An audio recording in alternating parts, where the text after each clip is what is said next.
So, good afternoon, everyone.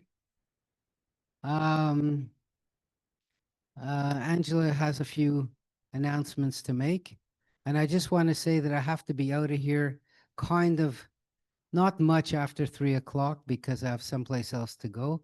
So I'll stop beforehand for questions and comments. Yeah. Hello, everyone. Welcome to Tuesdays with Mr. Dwoskin. Tomorrow we have a program held here in the auditorium. We'll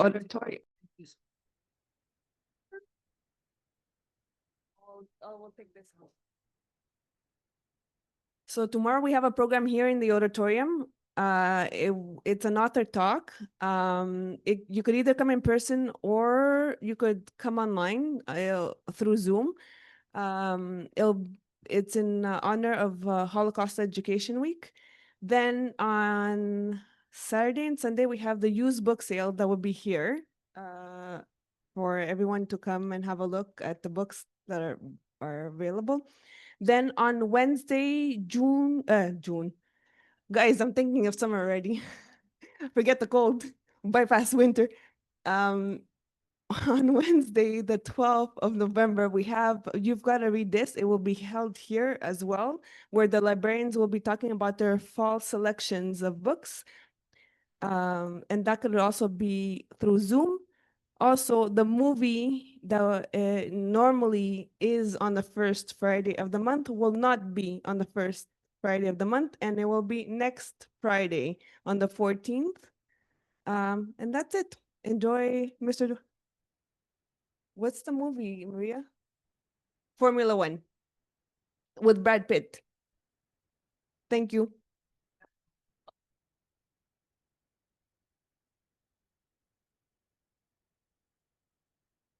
Okay. Hi, everybody. Thank you. Thank you so much for coming. It's nice to see lots of you here.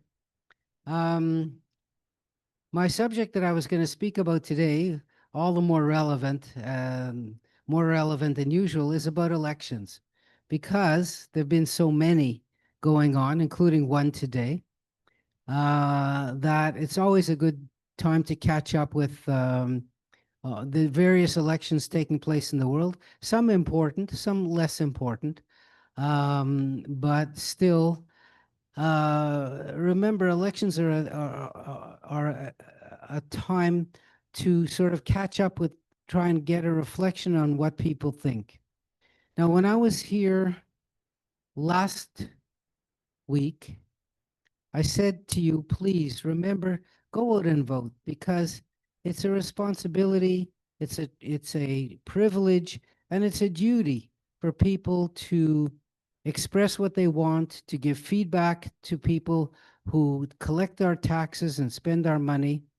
And, hearing the surprising news yesterday that the Cote-Saint-Luc election was won by one vote, subject to a recount. For all of you people who wanted Mitchell Brownstein to win and didn't vote, one of you would have made a difference. And for all of you who wanted David Torgman to win and who didn't vote, well, he only won by one vote. It's not much of a security blanket, let's put it like that. In the Cote-Saint-Luc election, the turnout was 37%. And remember, I was saying that in municipal elections, this is pretty typical. So for those of you who actually do go out and vote, your vote counts 3 times as much. So that's the case. So let me just back up a bit and just say that November is a very typical month for elections to be held, because certainly in an agricultural country, in the northern hemisphere, the agricultural jobs are done. It's before winter sets in, when people either leave or find it difficult to travel to go out to vote. So November, it really is a perfect time to do that. In the United States, the important elections are always held in November. And, for the reasons that I just mentioned. So Where should we start? I don't know. Well, let's start maybe with the most important election of all that took place yesterday, which is, of course, as has been covered by CNN, from morning, noon, and night, and that's the Yukon election. Oh, sorry. There was a Yukon election. It's not the most important election. There was an election in the Yukon yesterday. Yukon's population is less than Cote-Saint-Luc's, but nevertheless, they did have an election yesterday, and the Conservative Party defeated the Liberal Party for the first time in a long time. There, it's not called the Conservative Party, but the Yukon Party. And I have to say that when the Parti Québécois saw success in its provincial elections, it gave the idea to lots of other Canadian parties, rather than call themselves conservative or liberal, why not just call yourself the Saskatchewan Party, which is what it is in Saskatchewan, or the Yukon Party, which is what it is in the Yukon. The idea being that you represent the whole province and not just, let's say, the Conservative Party. The Parti Québécois came up with that idea, and it was copied subsequently by lots of other provincial parties in Canada.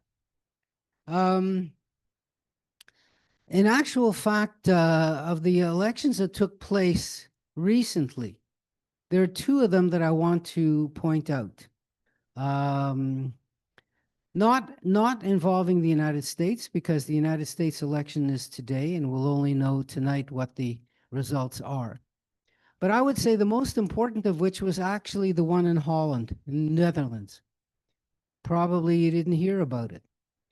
But it was an election which marked the end of a far right-wing party winning the most votes. So in the last Dutch election, the far right-wing party won the most votes. Of course, they have a very big multi-party system there. So winning the most votes means getting about 28% of the vote. It's not like a huge number, but still, if you've got 6 or 7 parties all getting sizable numbers, it is a sizable number. And the vote, the result in the Netherlands was a surprise, which is another thing that seems to be common in some elections, which are that the polls are not accurate in predicting who's going to win an election. So the result in the Dutch election was that a center liberal type party won more votes than any other party, meaning that a government can be formed now in Holland without the participation of the far right-wing party there, which was the case was that because the previous party won the most votes, the far right-wing party led by Mr. Willems, it was difficult and democratically not convenient to make a government without his participation. And he said he would do everything to block any government made without his participation. And up until the last election, that's what was happening. He was kept out of power. But because he won the most votes last time, they reluctantly agreed to try to form a government with him. And of course, he's very, very anti-immigrant. He's very anti-Muslim, and very right-wing in general for all of his political style. One of the kind of crop, we'll call them, of far right-wing populist leaders, which include people like Marine Le Pen in France, which include people like Farage in Great Britain, which include the AfD party in Germany, and Orban's party in Hungary. There's lots of them. You could say Meloni in Italy is part of that wing. There's a party in Spain called Vox. All of these parties have things in common. They are kind of anti-intellectual. they're anti-immigrant, they're especially anti-Muslim because Muslims are the immigrants coming into Europe. They are sort of the flavor of Donald Trump is one which characterizes those parties. So I would lump Donald Trump in with all of those other leaders because the things that they say and the things that he says are very similar. They're not all identical. Each country has its own particular characteristics, but you could lump them all in a sort of a grouping, and I would put Prime Minister Netanyahu of Israel exactly in the same grouping. So they all share a lot of things in common, although there's differences between them. The defeat in Holland this week of this far right-wing party was really a kind of a breath of fresh air for people who believe in a center type of politics, a politics of compromise without extremes, and extremes on the left and extremes on the right. So as we can figure out kind of the fate of liberal democracies in North America, in Europe, and in other places has been a kind of a movement to the extreme, either a movement to the extreme left or the movement to the extreme right, or more likely both at the same time. So the elections in Holland were a kind of a rebirth, you could say, of a liberal center. But that's just one case and one example. The other important election that took place, not this week, but last week, I think it was the election in Argentina for the House of Representatives. And this was an election really, which was really important because the election of Mr. Milei as president, which took place 2 years ago, was one which again broke a pattern in Argentinian elections. And the pattern was you had a kind of a two sort of block system or two block of parties. One block was a kind of a populist right-wing bloc, and then you had a kind of a socialistic left-wing bloc. And Mr. Milei came out of nowhere, you could say, to say that the alternating changes between one of these blocks and the other one did not do Argentina any good. That Argentina was mired in debt. Argentina was a failed country. Argentina was a country which in the 1930s was on par with any North American or European wealthy country, and since then has fallen into a situation where people are scraping by to live. And he said, Mr. Milei, he said, look, I'm going to break this pattern. I'm going to come out from the outside. I'm neither left nor right, but I'm against all of the corruption which took place in Argentina for ages. I'm against the idea of borrowing money to hand out to people, causing inflation. And inflation was really Argentina's worst problem. The value of their currency was falling faster than any other major currency in the world. It fell so much that Argentina was kicked out of the group of 70 important economies that are tracked by the Economist magazine. And, you know, people understood that this could not keep going on. And so when he won an election, you know, his symbol was a chainsaw. He held up a chainsaw and he says, I'm going to cut all the fat out of the government. I'm going to cut the corruption and all of that. It all sounded good. The problem was for him that he didn't have a majority in any of the Senate or the House of Representatives, and therefore he had to rely on we'll call them old-time politicians to get anything done. So he did whatever he could do He definitely lowered the inflation rate in Argentina by a massive amount. He cut government spending by a massive amount. Um, and he lowered the value of the Argentinian money to make it more realistically match what the real market rate is of that money. And that was that. But things, of course, pressures kept building. You can't change an economy on a dime. You can't undo mistakes that were made for 40 years in 1 year. And so the Argentinian economy sort of continued to wobble even though these reforms were made. President Trump, who loved Mr. Milei because, he saw in Mr. Milei a younger version of himself, he said he would give two $20 billion, one is a backup loan and one would be a guarantee of a loan, if Mr. Milei would win the legislative elections. And sure enough, he did.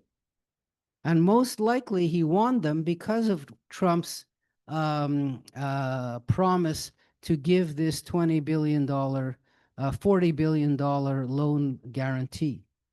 And when he won those elections, the Argentine stock market jumped up by over 30%, which is a huge number for a stock market. The value of the Argentinian peso jumped up by 10%. And it's a kind of a, we'll call it a, not a cure for the problems that country has, but it's definitely a kind of a chance for the country to take a breath, and to proceed with whatever other reforms are necessary in the country. So that election was really important, and it was won. We'll say that the vote of confidence given by world bankers and by the International Monetary Fund, which had to bail out Argentina more than once. Argentina effectively went bankrupt twice within the last 20 years. So, everyone in the financial world is happy about this. The people who have to say, look, I understand I have to suffer now for a better future, they are not happy, but they see maybe light at the end of the tunnel. And then the other people who say, I don't see any light and I'm suffering and I don't like this whole system and I hope to change it. So that's basically what happened in the Argentinian elections just 10 days ago. I believe they were about 10 days ago. So let's come to the Montreal elections. More elections, right? The city, of course, was under a Projet Montréal, a kind of a, we'll call it a left-wing sort of ecological type movement for 2 terms. And the problems of the city of Montreal are not much different from problems of cities all over the place. There is a kind of problems. The ones which come to mind the most are the homelessness, which we see most evidently now, which was once maybe a curiosity that you might see a tent. But now, as in many cities in North America, these the homeless problem is widespread, and the causes of it are economic in part and social in another part. The economic part is that the cost of living and the cost of renting is just so high, and that people who are living on a minimal amount of income cannot manage to secure apartments where they could live by themselves. This, of course, is compounded by the problems of alcoholism, drug addiction, mental illness. And so if these 3 things all come together in one person, and for sure this person is going to be failing to manage their own affairs, to be able to, find shelter. So this is not a problem unique to Montreal at all. It's found in all the major cities in North America, and especially cities where rents are relatively high. So Vancouver stands out as a great example. San Francisco in the United States is another example. Los Angeles, another example. Pretty well, every major city has this problem. Some people can trace the roots of this problem to the time when the institutions that housed mentally ill people were closed. And they said that these institutions were like jails. They didn't offer good treatment, and they forced people to live there. And now, if we sort of let people have more freedom and let them go live where they want and supply proper backup services, these people would be better off. But of course, the supply of backup services never met the need. And some of these people were just sort of left to drift on their own and manage for themselves, and homelessness is a result. I took the train yesterday to Toronto, not yesterday, but a few days ago. And when the train goes out of the southwest, there's an enormous fenced in area with a huge amount of tents in that area. I'm not positive where exactly that's located in the city. Maybe you know, maybe some of you know, but it's somewhere in the St. Henry borough, in the southwest part of the city. And then I rode my bike from, let's say, the Atwater Market to the very end of the island, and a lot of it along Notre Dame Boulevard. And just on Notre Dame Boulevard, it's just one sea of homeless people that stretches for miles. Tents that are set up on a kind of a median in Notre Dame Boulevard or on the edge of the street. And there's just so many of them. By many, I mean hundreds, not dozens, hundreds. What these people do in the winter, I do not know. But it does not kind of give a good feeling to people who are visitors, obviously, or to people who, live in the city and see that other people are having such a hard time. So the new mayor, Miss Sonia Ferrara, she says that, there's no magic solutions, which there aren't. Building houses, the city building houses for these people is an extremely expensive undertaking. The cost of building a house, even a house, a simple one, is enormous. The city does have plenty of land, that's for sure. But for the city to build and manage the housing, social housing, although in theory it sounds good, but in practice it doesn't work out as well as the theory says. Often what has happened is the city has bought houses that are housing that's already been built and turned those into social housing. That's a bit of a more practical way to do things. But to start from scratch is really tough to do. It's been done for sure, but it always ends up being far more costly than the city imagines at the very beginning. Um, you know, uh, Other jurisdictions have tried turning hotels into social housing, turning student dormitories into social housing.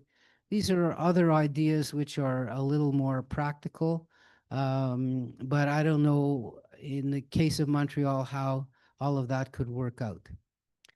Nevertheless, the change in Montreal's administration is certainly one that is going to be applauded by people who voted for her. Remember that she got 42% of the vote in a 5 or 6 candidate election. So that's pretty good. She got 42, and the Projet Montréal only got 35. And the I was so pleased myself to hear that the Cote-saint-Luc NDG, which is the biggest borough in Montreal, was won by the Projet Montréal, because it certainly reflects the feeling of what a lot of people around the city feel. Now, the Projet Montréal did win some of their heartland areas, like the Plateau and the Villeray Park Extension, and even Mile End, surprisingly. But most of the boroughs also voted for local mayors who belong to Ensemble Montréal, which is her party. Now, remember that she was a former member of parliament for the Liberals federally. So for sure, in terms of we'll call it the federalist versus sovereignist split, that she is far more on the federalist side than Mayor Plante was. And maybe the tone of the city's administration will also move in that direction as well.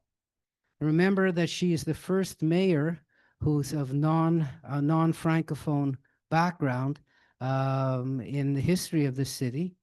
The city had English-speaking mayors in its time, going back to the 1800s, but ever since then, it's always been Quebecois mayors, and this is the first time that we're having one who's neither of French or English origin.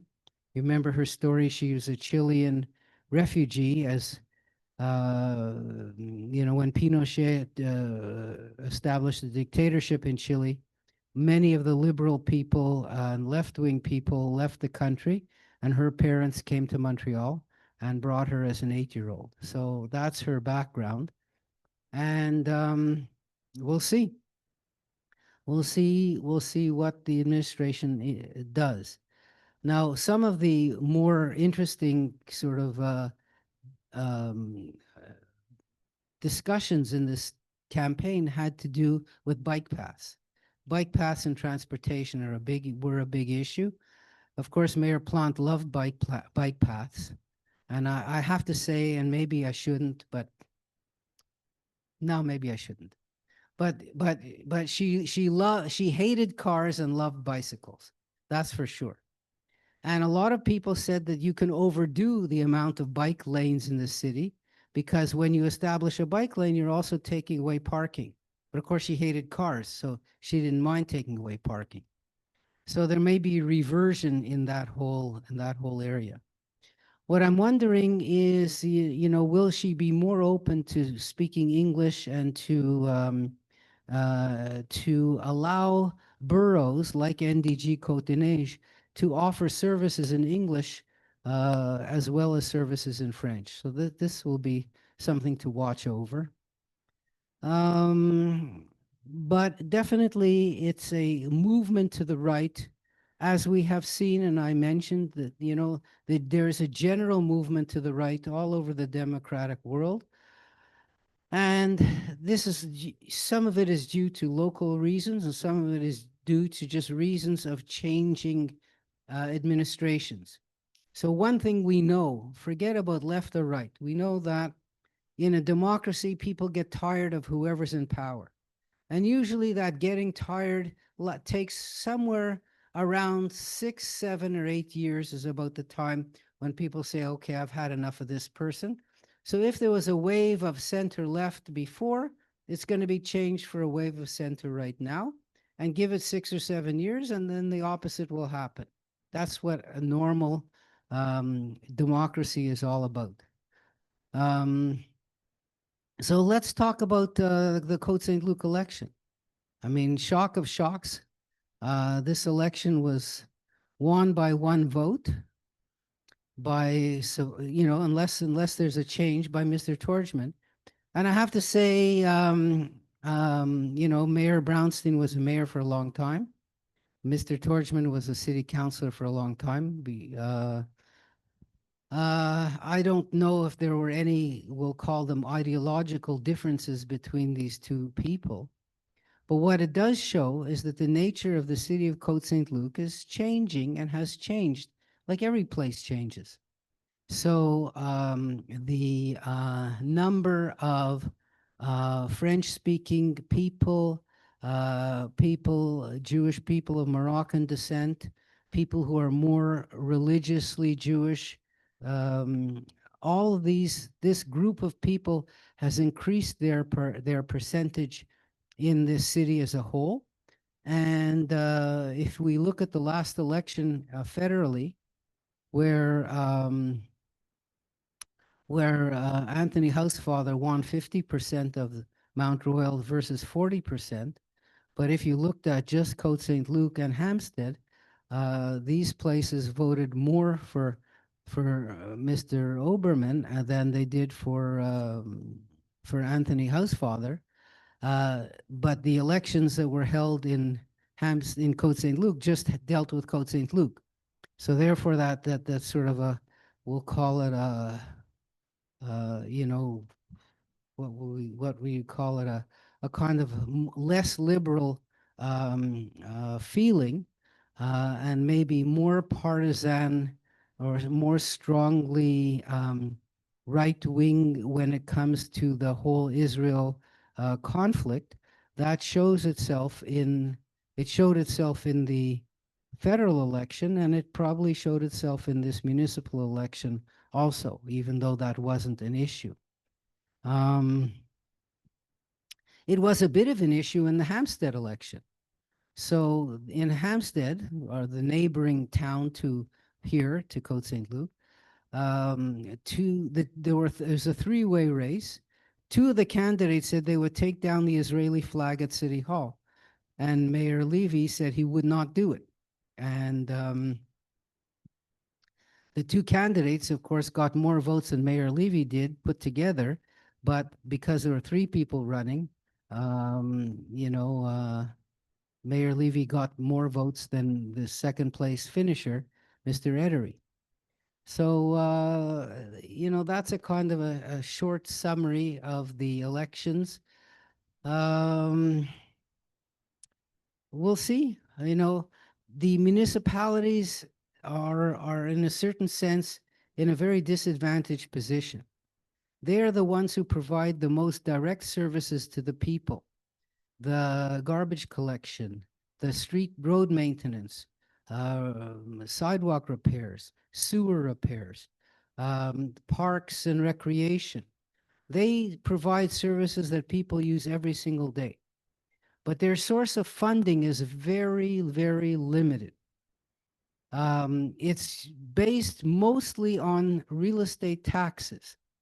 And real estate taxes are something that are not easily changed depending on what the needs of the municipality are. The real estate taxes are based on the values of the properties that are in that municipality. And although the rate of taxation can go up or down a little bit, it can't change drastically because of the fixed nature of real estate. And there are not many other sources of revenue that a city can have.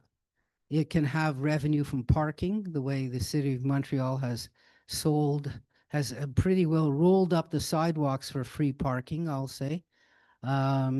It can have revenue from asking the federal or provincial governments to provide money for the city so that they could provide services.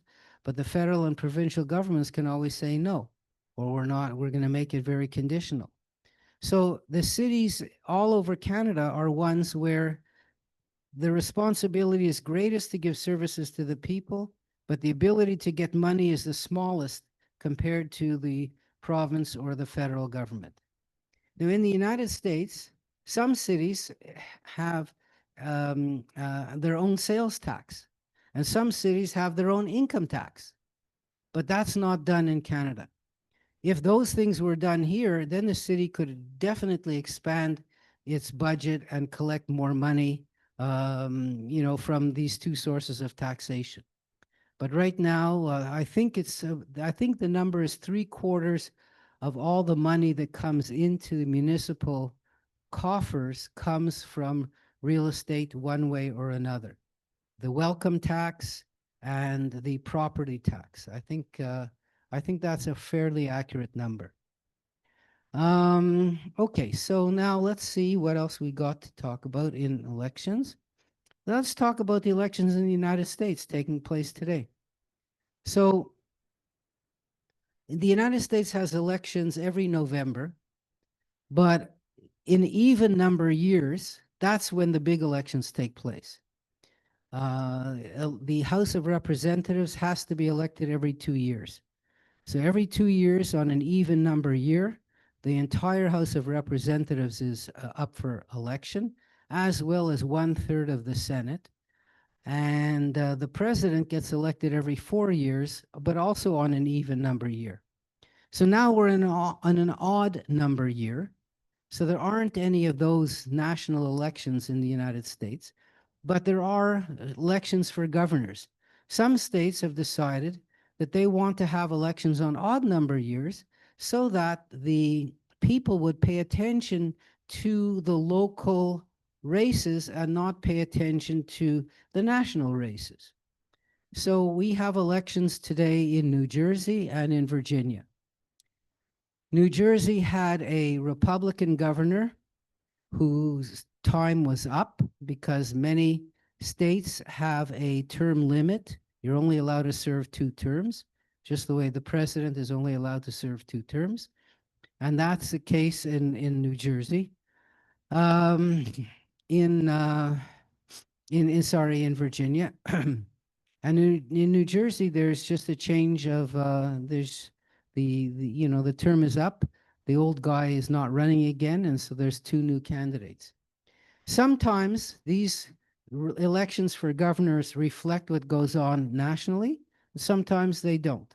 Sometimes they just reflect what goes on locally. People are going to be looking very carefully, especially at the New Jersey election, because President Trump lost the New Jersey vote last time by a very small amount, 3%, I think it was. And it's a state that's pretty typifies, in a way, typifies the structure of the United States outside of the southern states. So it's got people, it's got rural areas, it's got urban areas, it's got minorities living there, it's got educated people, it's got factories, it's got, it's a kind of a mix, a blend of everything. What is special about New Jersey? I wonder if anybody knows. It's the most densely populated state, most people per square mile of any state in the United States. So there's really not much real emptiness in the state. That's one thing. The other thing that it's kind of unique is that the biggest minority group, I mean, we'll say that the ethnic origin, the biggest minority ethnic origin group are Italians. So, and the guy who's running for the Republicans, he's an Italian. So he is a member of the largest, we'll call it, minority ethnic group in New Jersey. What he's doing is saying that, he supports Trump, he says, but he's not a slave to Trump. He thinks Trump has done some good things, but he's there to work for the people of New Jersey. One thing that President Trump did in New Jersey is he canceled a rapid transit, new rapid transit route from northern New Jersey into New York City. They were building a tunnel.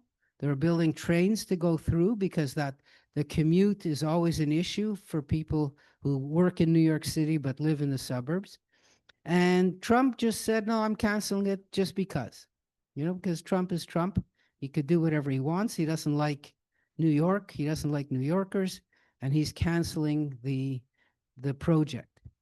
So that's the only directly linked, we'll say, project in New Jersey that this is all about. The candidate for the Democrats wasn't born in New Jersey. So this is supposedly an issue for the Republicans. The polls are really tight. The polls, the last ones I was looking at, showed her ahead by 1 or 2 or 3 points, and that's all. So this is going to be quite interesting.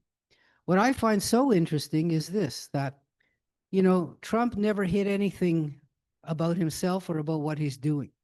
He takes pride in all the things that he's doing, whether it's immigration enforcement or tariffs or world politics or whatever. So if people vote strongly Republican, even though it's a governor's race, it means that for sure they're not so upset about what he's doing. On the other hand, if the other thing happens the other way, if the Democratic candidate, Miss Cheryl, if she wins by a bigger margin, well, that would be a message to Trump that, hey, there's a lot of people who don't like what you're doing. So it's a kind of a referendum on Trump's actions, but not a direct referendum. And the race in New Jersey is even less because the Republican candidate there was a nobody and a mistake, and Trump never endorsed her. And the Democratic candidate is a wonderful candidate, and she should win quite handily. And remember that Virginia is the home to so many federal civil servants who've been fired or laid off, and they're all upset with what Trump has done in cutting back the government. So for sure, the Republicans have no chance of winning in Virginia, which was once, of course, the capital of the Confederate States of the United States. It was once considered to be completely solid Southern state, voted Democrat when all the states voted Democrat. When all the Southern states changed to be Republicans, they voted Republican. And in the last, 25 years, it's all been changed because of the nature of the changes in the society in Virginia. But in fact, Virginia has developed such a liberal reputation that the people who live in the western part of the state, which are very conservative, there's a small separatist movement that's grown up to say, we want to separate from Virginia and join West Virginia. The irony is that West Virginia separated itself from Virginia in 1863 because they didn't agree with the slave policies of Virginia, and they voted to separate into a separate state. Now that state of West Virginia is one of the 3 most conservative states in the U.S., and the very conservative parts of Virginia want to separate from Virginia to join that state. So look at how ironic things are, how history can switch itself around in that way. Then, of course, there's the mayor from New York City election, which also takes place today. And this is, of course, received international attention because Mr. Mamdani is running as a Democratic candidate versus Mr. Cuomo, who is running as an independent, and the Republican candidate, Mr.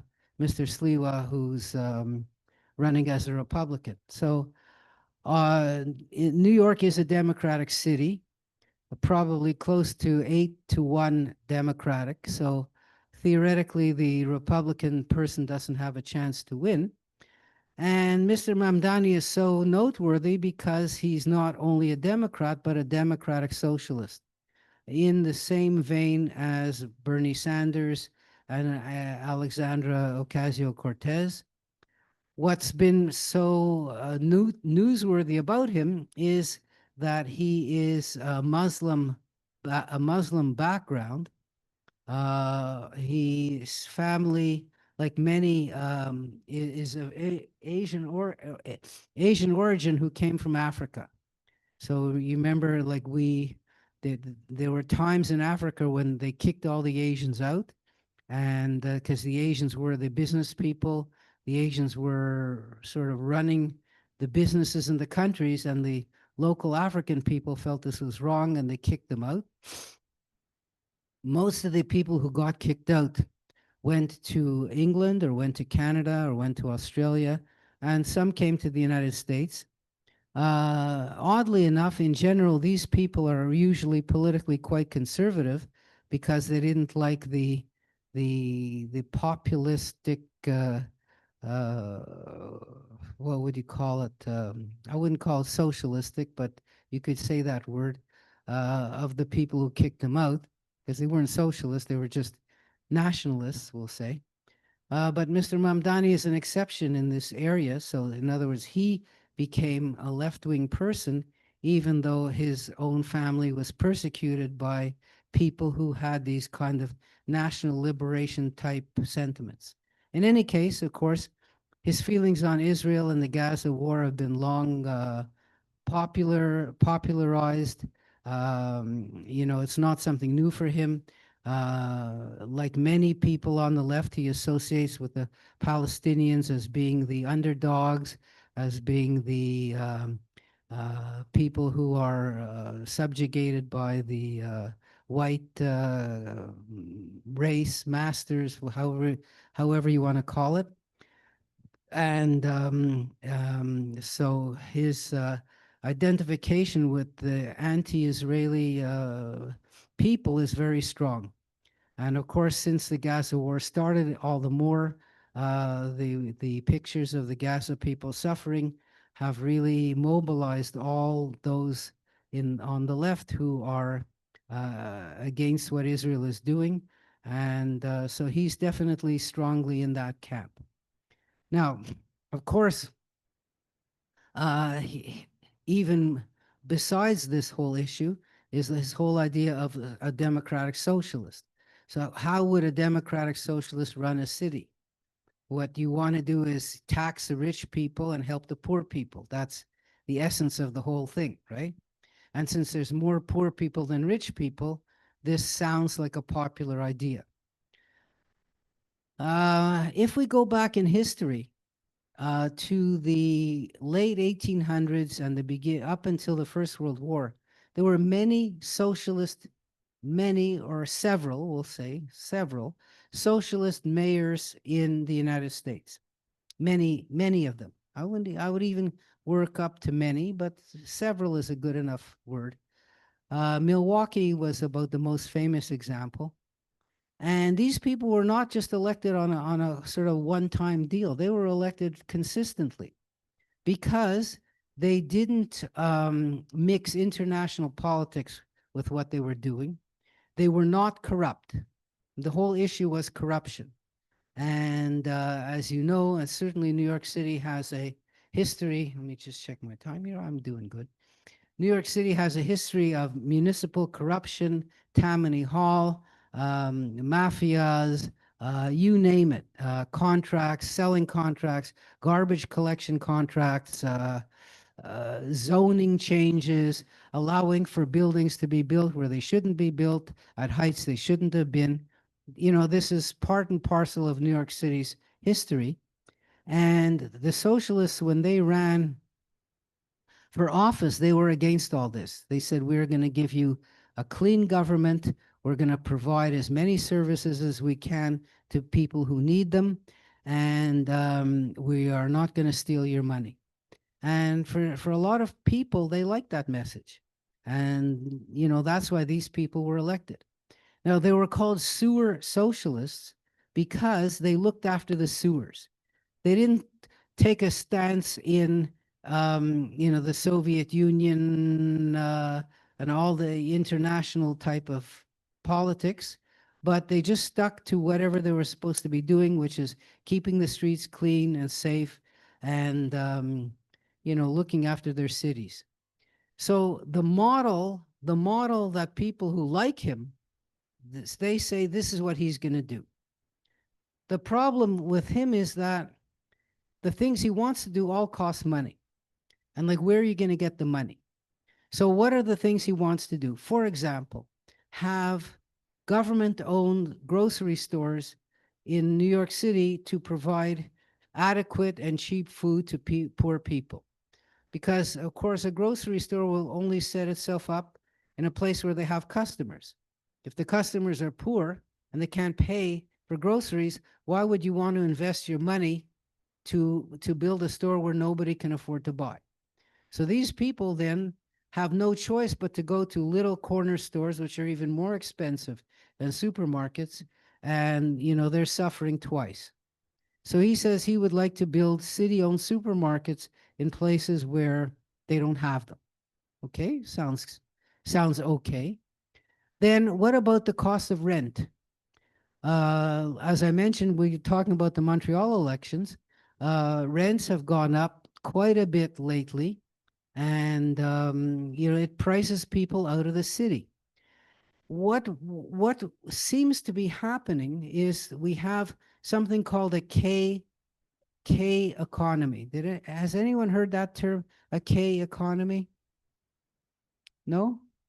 So you know what the letter K looks like? You have a line and then you got one line going up and one line going down.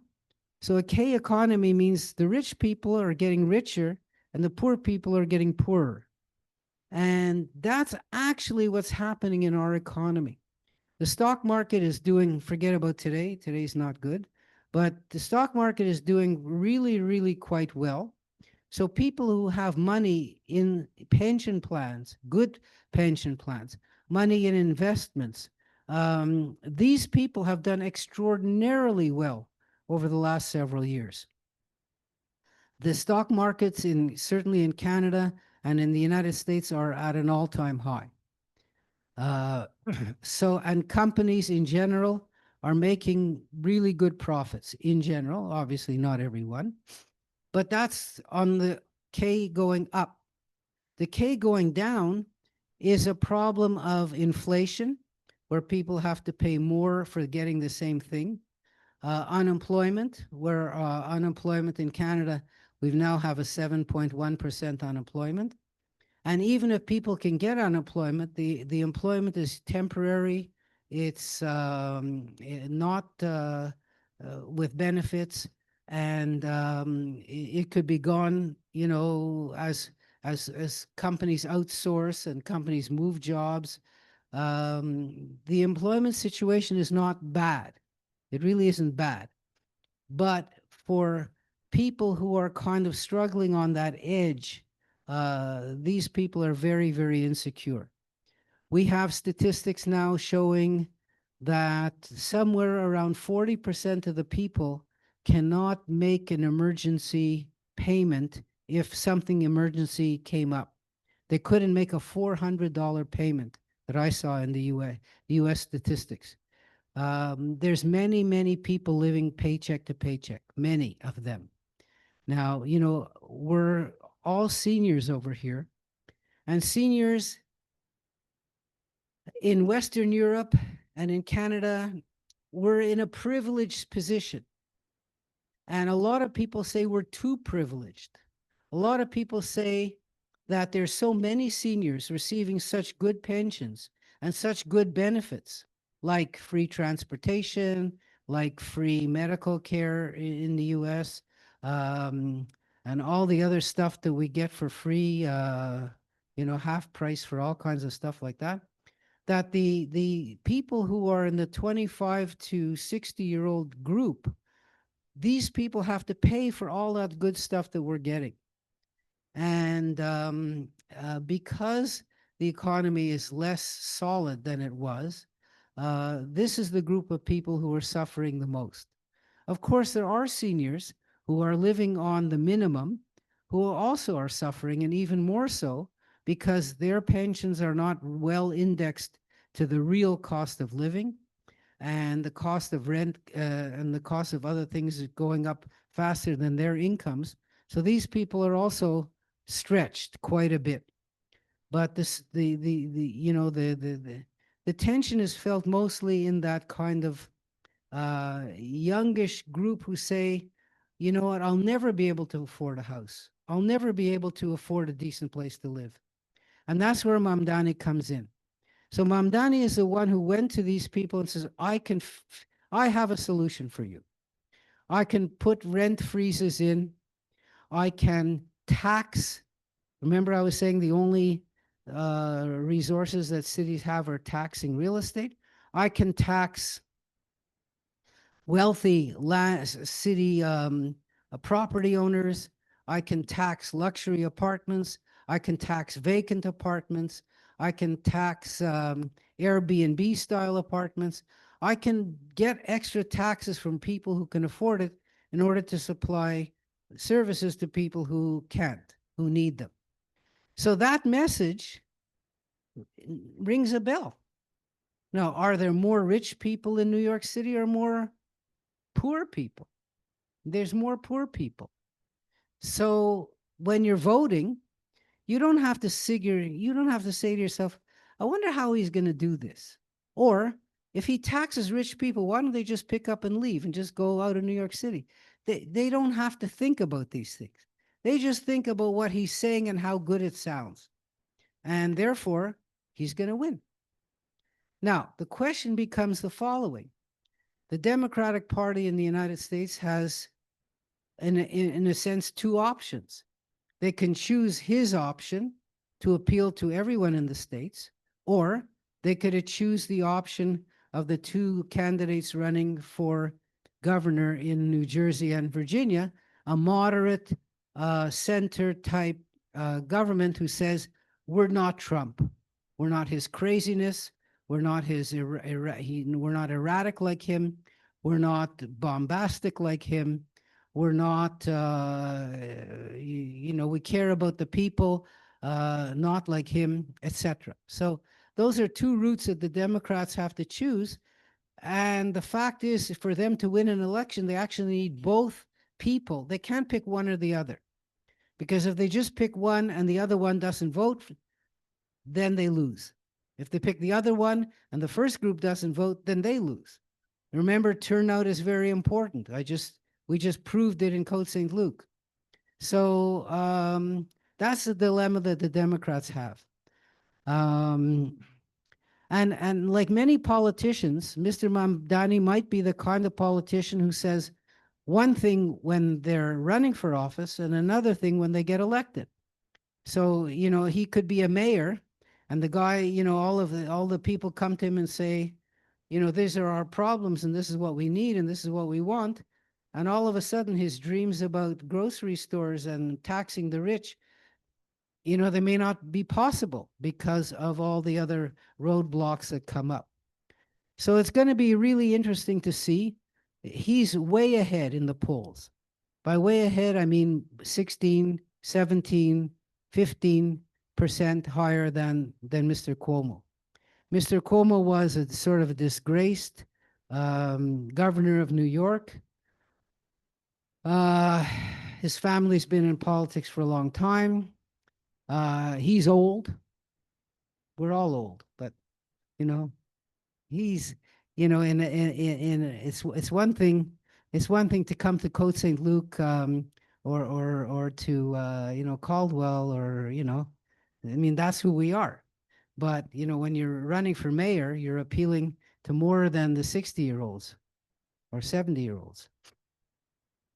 So it's going to be an interesting evening to watch.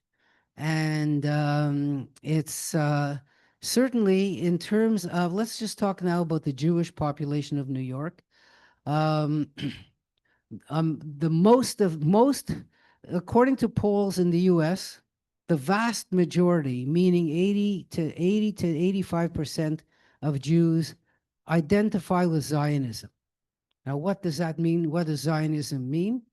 It means that Israel is the homeland of the Jewish people. So if that's what you believe, then you're a Zionist. Doesn't mean you have to go live there. Doesn't mean you have to do anything else. But if you believe that Israel is the homeland of the Jewish people, therefore Israel has a right to exist as a Jewish state, that means you're a Zionist. So the vast majority of Jews identify that way. New York City is the largest Jewish city in the world, not just anywhere in the world, because its population of Jews is bigger than that of Tel Aviv or Jerusalem. And if 85% of Jews think that, and he is an anti-Zionist, well, you could see immediately there's a reason for Jews not to vote for Mamdani. And most Jews will not vote for Mamdani. But Mamdani has been very busy this election campaign, meeting with Jews all over the place, going to different temples, meeting with Hasidic community. He has his picture with the big rabbis with their big black hats and then their peyot, side locks and beards, because he says, listen, I'm not I'm not running for ambassador to Israel. I'm running for mayor of New York City. Mayor of New York City has nothing to do with Israel. So put that aside. That's what his message is. He says, I'm not going to go against my principles. I'm not going to say for election purposes, I change my mind on all the things I believe in, but that these things are not relevant to my job as mayor. And I can make your lives better if I'm mayor versus if Cuomo is mayor. So that's his kind of message. Obviously, Jews who are on the liberal side are more likely to support him than not.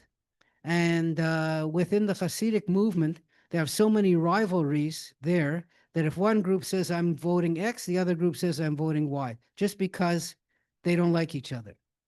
So it's going to be an interesting evening for sure. And it does have national implications. The national implications, and I'll finish with this because we'll do some questions, is that when Mamdani gets elected, the Republicans, first of all, Trump calls him a communist, and therefore it's kind of guilt by association.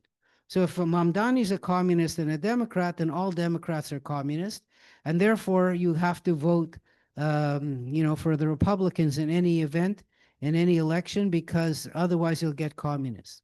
In two sentences, that's the Republican strategy. So Mamdani will be a liability for the Democratic Party as a whole in the U.S., especially if he, pokes his nose up and makes some controversial comments. So I'm going to stop now and take your comments and questions. Is there anybody here who didn't vote in the Cote-Saint-Luc elections and regrets not voting? That would be my question. Nobody is brave enough to pick up their hands. I could tell you now, because I see everybody. You don't see behind you. Yes, over there. Yeah, go ahead.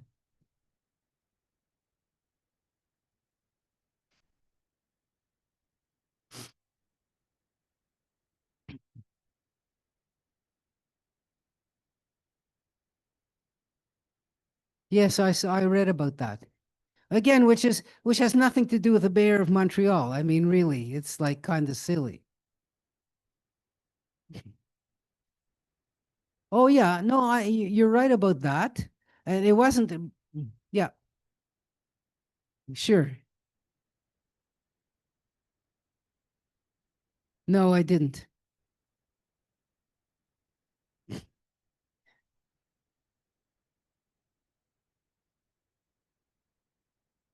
Yeah, Michael Stern was the one who won the mayor. Michael Stern and three city councilors. And then there was another one. I think there's another one. Oh, the mayor and two. Okay, that's how you get it. Yeah. I get it. Yeah. But there's 6 seats in Westmount, if I'm not mistaken, and two of them were right. I think there's another one that has a Jewish name, but I don't know if they're Jewish. That's the thing. I'm not sure about that. I was a bit surprised by that election because I thought Mary Gallery would win because her father, Brian Gallery, was for a long, long time a conservative big shot in Westmount.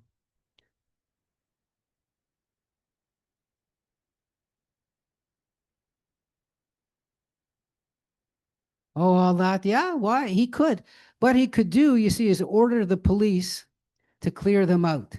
And Mayor Sonia Ferrara, she could do the same thing. So the police get their orders from the mayors. The police can say, the mayor can say, I want you to clear these guys out. And the police would do it. It makes a huge difference. I know I was at the demonstration, the one we had downtown in front of Mayor Plant's office. Mayor Plant, do your job, clear out these people. And, of course she didn't. So it should be a different from that perspective. It should be a bit of a different atmosphere regarding those type of demos. And as it is now, there's far less of that than there were a year ago. And I think that's, because the whole climate has changed, number one.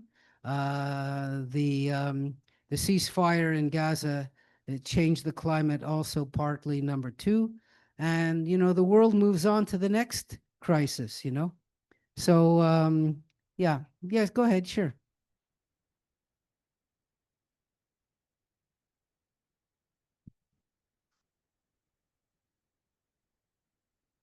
Of course, of course. I don't know, maybe. But for sure, when the police cleared out the McGill protesters camp, more than half were not students. And they could put bylaws that, they could certainly, I think one of the most important bylaws that could be tried, I'm saying tried, is that you're not allowed to wear a mask at a demonstration. Now, the people who would oppose that would say, hey, this goes against freedom of expression, and I want to express myself by wearing a mask. It's a constitutional type question. But from a practical point of view, if people were not allowed to wear masks at demonstrations, I think that would deter a lot of people from showing up because their pictures could then be published. Remember, it's not against the law to take pictures of people in public, and therefore their identities could be revealed, and therefore this could hurt their future, who knows what, It's being tried in some places, anti-mask legislation. But like I said, the freedom that people have to wear whatever clothes they want is part of that whole issue. And our premier is just continuing to advance his ideas that Muslim, it's really anti-Muslim. Muslim women should not be allowed to wear hijabs in any kind of public setting, and because it quote unquote influences the people who are in their care, and promotes religion in a state that's supposed to be a secular state. I personally don't like that argument whatsoever. I think it's just pure, anti-Muslim type feeling. But it is what it is. Whether it's popular or not, if it wasn't popular, he wouldn't be promoting it. Let's put it like that. Any other comments, questions? Let's see what we got here. I just want to check my time again here. Ooh, yeah. Okay, so thank you very much, and we'll see you next.